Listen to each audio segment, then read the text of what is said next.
Di tengah konflik panjang antara Iran dan Israel, muncul berbagai klaim tentang siapa yang menang dan siapa yang kalah. Salah satunya datang dari beberapa figur media sosial yang mengatakan bahwa Iran kalah karena jumlah korbannya lebih banyak. Kedengarannya masuk akal, tapi apakah benar semudah itu? Sayangnya, pernyataan itu keliru secara logika dan dangkal secara filsafat. Menilai kemenangan perang hanya dari banyaknya korban, ibarat menilai kualitas buku dari tebalnya halaman. Menyesatkan. Dalam video ini, kita akan membongkar cara berpikir yang keliru tentang kemenangan dan kekalahan dalam perang. Simak sampai akhir agar Anda tidak terjebak dalam pemahaman dangkal seperti banyak komentator publik lainnya.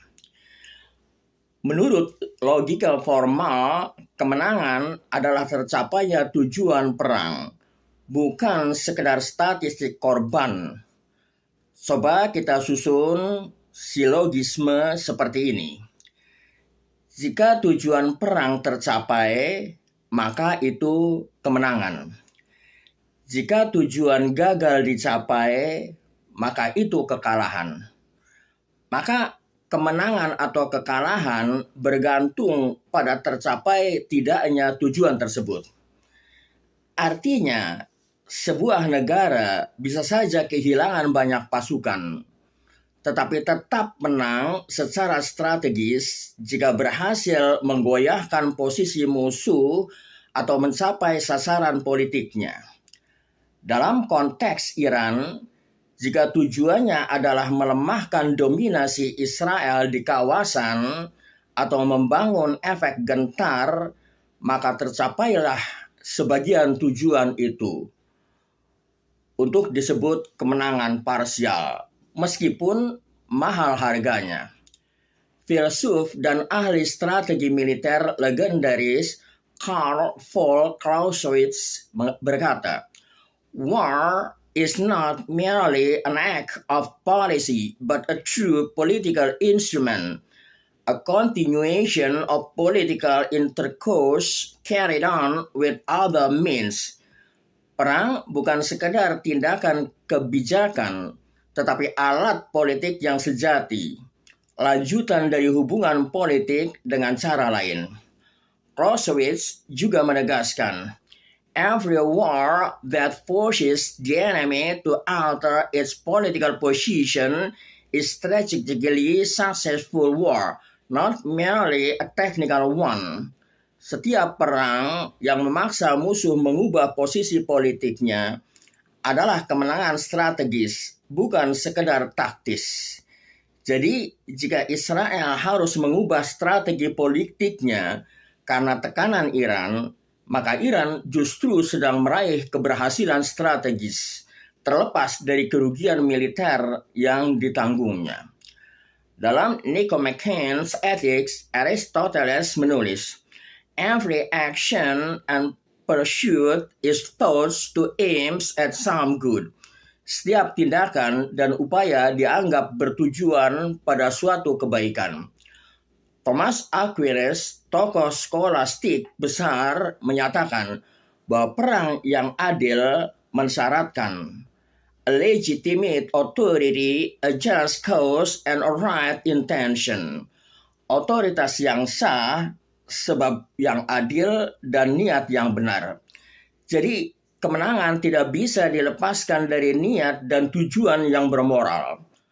Perang tanpa legitimasi dan tanpa keadilan bukan kemenangan, tapi kekalahan etis, apapun hasilnya di medan tempur. Pemikiran Islam bahkan lebih tegas dalam hal ini. Al-Mawardi berkata, "Fa'innal ghurdu minal qitali nafsul haqqi wa izhaqul batil, la safkud dima'i wa la isyi'atul fasadi." Tujuan peperangan adalah menegakkan kebenaran dan melenyapkan kebatilan, bukan menumpahkan darah atau menyebar kerusakan. Imam Al-Ghazali juga menulis, Al-qitalu masyru'un lidaf'id dharari la litolabis sultani awit tabahil bin nasri. Perang disyariatkan untuk menolak bahaya, bukan untuk mencari kekuasaan atau berbangga dengan kemenangan.